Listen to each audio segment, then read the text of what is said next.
چیزوں کا جائزہ لینے کے لیے میں ابھی رکا تھا. آنریبل MLA صاحب سے بھی میری بات ہوئی. آگے جا کے بھی بیچ بیچ میں حالات کا جائزہ لوں گا. برف تو ہوئی, اس برف کا ہم بے صبری سے انتظار کر رہے تھے. اب تھوڑا سا برف کی وجہ سے اگر تھوڑی سی پریشانی ہوئی ہے, اس پریشانی کو بھی ہم دور کر لیں گے. لیکن ہم سب کو اللہ تعالیٰ کا, اوپر والے کا شکریہ کرنا چاہیے کہ وقت پہ برف ہوئی.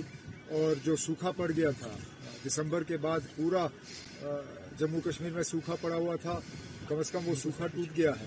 اور گرمیوں میں پانی کی قلت نہ رہے, یہی ہماری امید ہے. اور اللہ تعالیٰ نے ہماری دعاؤں کو قبول کیا. جو سڑک کو لے کے برف ہٹانے کا کام ہے وہ تیزی سے چل رہا ہے.